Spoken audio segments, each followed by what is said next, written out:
بسم اللہ الرحمن الرحیم۔ اللہ کے نیک بندے۔ ربیع بن سلمان رحمۃ اللہ علیہ کہتے ہیں کہ میں حج کے لیے جا رہا تھا، میرے ساتھ میرے ساتھی بھی تھے۔ جب ہم کوفہ پہنچے تو وہاں ضروریات سفر خریدنے کے لیے بازاروں میں گھوم رہا تھا کہ دیکھا ایک ویران سی جگہ میں ایک خچر مرا ہوا تھا اور ایک عورت جس کے کپڑے بہت پرانے بوسیدہ سے تھے، چاقو لیے ہوئے اس کے گوشت کے ٹکڑے کاٹ کاٹ کر ایک زنبیل میں رکھ رہی تھی۔ مجھے یہ خیال ہوا یہ مردار گوشت لے جا رہی ہے، اس پر سکوت ہرگز نہیں کرنا چاہیے، شاید یہ عورت لوگوں کو یہی پکا کر کھلاتی ہو۔ سو میں چپکے سے اس کے پیچھے ہو لیا، اس طرح کہ وہ مجھے نہ دیکھے۔ وہ عورت ایک بڑے مکان میں پہنچی جس کا دروازہ بھی اونچا تھا۔ اس نے جا کر دروازہ کھٹکھٹایا، اندر سے آواز آئی، کون ہے؟ اس نے کہا، کھولو، میں بدحال ہوں۔ دروازہ کھولا گیا اور گھر میں 4 لڑکیاں نظر آئیں جن کے چہرے سے بدحالی اور مصیبت کے آثار ظاہر ہو رہے تھے۔ وہ عورت اندر آ گئی اور زنبیل ان لڑکیوں کے سامنے رکھ دی۔ میں کواڑ کی درازوں سے جھانک رہا تھا، میں نے دیکھا اندر سے گھر بالکل برباد اور خالی تھا۔ اس عورت نے روتے ہوئے لڑکیوں سے کہا، اس کو پکا لو اور اللہ کا شکر ادا کرو۔ وہ لڑکیاں گوشت کاٹ کاٹ کر اس کو آگ پر بھوننے لگیں۔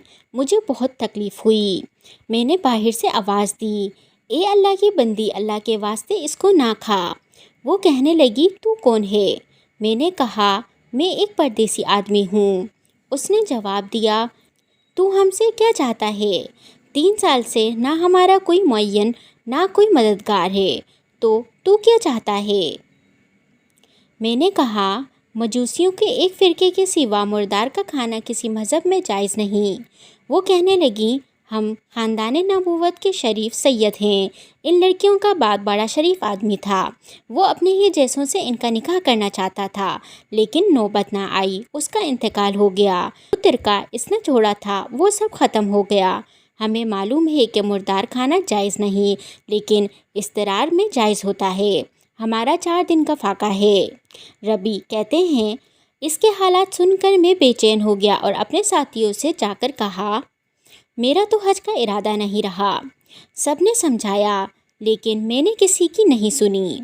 میں نے اپنے کپڑوں اور احرام کی چادریں اور جو سامان میرے ساتھ تھا وہ سب لیا اور نقد 600 درہم تھے وہ لیے اور ان میں سے 100 درہم کا آٹا خریدا اور باقی درہم آٹے میں چھپا کر اس بڑھیا کے گھر پہنچا اور یہ سب سامان اور آٹا وغیرہ اس کو دے دیا۔ اس نے شکریہ ادا کیا اور کہنے لگی، اے ابن سلمان، اللہ تیرے اگلے پچھلے گناہ معاف کرے اور تجھے حج کا ثواب عطا کرے اور اپنی جنت میں تجھے جگہ عطا فرمائے اور ایسا بدل عطا فرمائے جو تجھے بھی ظاہر ہو جائے۔ ربیع کہتے ہیں، حج کا قافلہ روانہ ہو گیا۔ میں ان کے استقبال کے لیے کوفہ ہی رکا رہا تاکہ ان سے اپنے لیے دعا بھی کرواؤں۔ جب حجاج کا ایک قافلہ میری آنکھوں کے سامنے سے گزرا تو مجھے اپنے حج سے محروم رہ جانے پر بہت افسوس ہوا اور رنج سے میرے آنسو نکل آئے۔ جب میں ان سے ملا تو میں نے کہا، اللہ تعالیٰ تمہارا حج قبول کرے اور تمہارے اخراجات کا تمہیں بدلہ عطا فرمائے۔ ان میں سے ایک نے کہا، یہ کیسی دعا ہے؟ میں نے کہا، اس شخص کی دعا ہے جو دروازے تک کی حاضری سے محروم ہو۔ وہ کہنے لگے، بڑے تعجب کی بات ہے، اب تو اس سے بھی انکار کرتا ہے کہ تو ہمارے ساتھ عرفات کے میدان میں نہ تھا، تو نے ہمارے ساتھ رمی جمرات نہیں کی، تو نے ہمارے ساتھ طواف نہیں کیے۔ میں اپنے دل میں سوچنے لگا، یہ اللہ کا لطف ہے۔ اتنے میں میرے شہر کے حاجیوں کا قافلہ آ گیا۔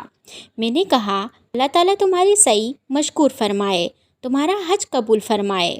وہ بھی کہنے لگے، تو ہمارے ساتھ عرفات میں نہیں تھا، رمی جمرات نہیں کی تو نے ہمارے ساتھ، اب تو انکار کر رہا ہے۔ ان میں سے ایک شخص آگے بڑھا اور کہنے لگا، بھائی انکار کیوں کرتے ہو؟ تم ہمارے ساتھ مکہ میں نہیں تھے یا مدینہ میں نہیں تھے؟ جب ہم قبر اطہر کی زیارت کر کے باب جبرائیل سے باہر کو آ رہے تھے، اس وقت ازدحام کی کثرت کی وجہ سے تم نے یہ تھیلی میرے پاس امانت رکھوائی تھی جس کی مہر پر لکھا ہوا ہے، من عملنا ذبحا، جو ہم سے معاملہ کرتا ہے نفع کماتا ہے۔ اس نے کہا، یہ لو اپنی تھیلی واپس۔ ربیع رحمۃ اللہ علیہ کہتے ہیں، میں نے اس تھیلی کو کبھی اس سے پہلے دیکھا بھی نہ تھا۔ اس کو لے کر میں گھر واپس آیا۔ عشاء کی نماز پڑھی، اپنا وظیفہ پورا کیا، اسی سوچ میں جاگتا رہا کہ آخر یہ قصہ کیا ہے۔ اسی کشمکش میں آنکھ لگ گئی تو میں نے حضور اکرم صلی اللہ علیہ وآلہ وسلم کی خواب میں زیارت کی۔ حضور اکرم صلی اللہ علیہ وآلہ وسلم نے تبسم فرماتے ہوئے ارشاد فرمایا، اے ربی، آخر کتنے گواہ اس پر قائم کریں کہ تو نے حج کیا ہے؟ تو مانتا ہی نہیں۔ بات یہ ہے کہ جب تو نے اس عورت پر جو میری اولاد میں سے تھی خرچ کیا اور اپنا حج کا ارادہ ملتوی کیا تو اللہ نے اس کا نعم البدل تجھے عطا فرمایا۔ اللہ نے ایک فرشتہ تیری صورت بنا کر اس کو حکم دیا کہ وہ قیامت تک ہر سال تیری طرف سے حج کیا کرے، اور دنیا میں تجھے یہ عوض دیا کہ 600 درہم کے بدلے 600 دینار اشرفیاں عطا کیں۔